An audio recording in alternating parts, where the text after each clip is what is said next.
प्रिय छात्राओं, स्वस्थ रहो। आज हम व्याकरण के इस भाग में क्रिया समझेंगे। तो आपको अपनी पुस्तक में का पेज नंबर 105 निकालना है। पाठ 13 क्रिया। शब्द के जिस रूप से किसी कार्य के होने, करने अथवा किसी वस्तु की स्थिति अथवा अवस्था का आदि का बोध होता है उसे क्रिया कहते हैं। जैसे माँ खाना बना रही है, लड़कियाँ खेल रही है, राहुल बीमार है। तो यहाँ पर बना रही है, खेल रही है आदि से किसी न किसी अवस्था का पता चलता है जो क्रिया है। क्रिया के भेद। तो क्रिया के भेद मुख्यतः कर्म के आधार पर दो हैं: अकर्मक क्रिया, सकर्मक क्रिया। अकर्मक क्रिया। तो अकर्मक क्रिया अकर्मक कर्म रहित क्रिया। वाक्य में जिस क्रिया के प्रयोग में कर्म की आवश्यकता नहीं पड़ती तथा क्रिया का फल कर्ता पर ही पड़ता है उसे अकर्मक क्रिया कहते हैं। जैसे सुनीता हंसती है, मोहन पढ़ता है।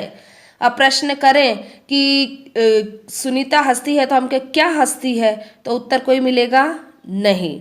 इसी तरह से मोहन पढ़ता है, अब पूछे क्या पढ़ता है तो कोई उत्तर मिला नहीं। तो ये अकर्मक क्रिया है। आपको क्या लगाकर प्रश्न पूछना है। दूसरा है सकर्मक क्रिया। सकर्मक कर्म सहित क्रिया। तो जिस क्रिया का फल कर्ता को छोड़कर कर्म पर पड़े वह सकर्मक क्रिया कहलाती है। जैसे चितवन अखबार पढ़ रही है, शिवम निबंध लिखता है। तो यहाँ पर हम प्रश्न करें कि क्या करता है। चितवन क्या कर रही है, तो अखबार पढ़ रही है। शिवम क्या कर लिखता है, तो निबंध लिखता है। तो उत्तर मिलता है। अतः यह सकर्मक क्रिया है। सकर्मक क्रिया के भी दो भेद हैं। एक कर्मक क्रिया, जिस क्रिया का मात्र एक ही कर्म हो उसे एक कर्मक क्रिया कहते हैं। जैसे सुमन ने गाड़ी खरीदी, निराला जी ने सरोज स्मृति लिखी। तो यह गाड़ी और सरोज स्मृति एक एक ही कर्म है। द्विकर्मक क्रिया, जिस क्रिया के दो कर्म होते हैं वह द्विकर्मक क्रिया कहलाती है। जैसे नीलिमा ने भिखारी को भीख दी, पिता ने पुत्र को फल दिए। यहाँ भिखारी और भीख दो कर्म है और दूसरे वाक्य में पुत्र और फल दो कर्म है। तो एक साथ दो काम हो रहे हैं। संरचना के आधार पर क्रिया के भेद। संरचना की दृष्टि से क्रिया के 5 भेद होते हैं: संयुक्त क्रिया, प्रेरणार्थक क्रिया, नामधातु क्रिया, कृदंत क्रिया, पूर्वकालिक क्रिया। तो सबसे पहले हम संयुक्त क्रिया समझेंगे। संयुक्त क्रिया दो या दो से अधिक क्रियाओं के मेल से बने क्रियापद को संयुक्त क्रिया कहते हैं। जैसे तुम अभी और चल सकते हो, तुम प्रतिदिन पढ़ने आया करो। तो यहाँ चल सकते हो, पढ़ने आया करो, ये आपका संयुक्त क्रिया है।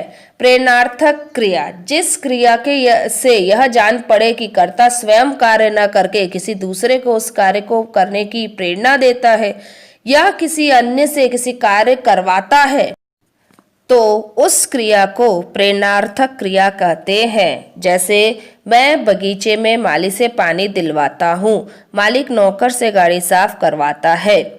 यहाँ पर दिलवाता और करवाता प्रेरणार्थक क्रिया है। प्रेरणार्थक क्रियाएं दो प्रकार की होती हैं: प्रथम प्रेरणार्थक क्रिया, द्वितीय प्रेरणार्थक क्रिया।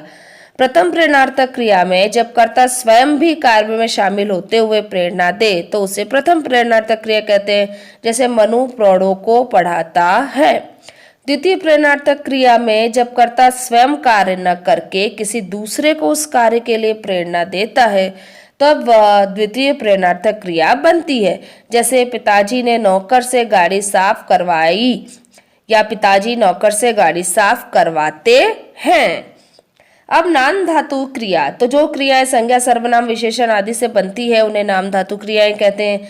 जैसे संज्ञा से बात का बताना, हाथ का हथियाना, सर्वनाम से अपना का अपनाना, विशेषण से सूखा का सुखाना, चिकना का चिकनाना, क्रिया से भिन्न भिन्न का भिन्न भिनाना, थपथप का थपथपाना। कृदंत क्रिया के शब्दों के अंत में प्रत्यय या शब्दांश जोड़कर नई क्रिया बनाई जाती है, जिसे कृदंत क्रिया कहा जाता है। जैसे रट तो ता लगा दिया रटता, जल में आ लगाया जला, पढ़ में कर लगाया पढ़कर। पूर्वकालिक क्रिया, जिस क्रिया का पूरा होना दूसरी क्रिया के पूरा होने के पूर्व पाया जाता है, उसे पूर्वकालिक क्रिया कहते हैं। पूर्व मतलब पहले, तो वह खाकर खेलने जाएगा, तो पहले तो वो खाएगा और उसके बाद फिर वो खेलने जाएगा। इसी तरह से बाजार से आकर पिताजी उसे पढ़ाएंगे। यहाँ पर बाजार से आएंगे और फिर पढ़ाएंगे, तो इसलिए ये पूर्वकालिक क्रियाएं हैं। आशा है आपको क्रियाएं समझ में आ गई होंगी। हमेशा खुश रहो, प्रसन्न रहो।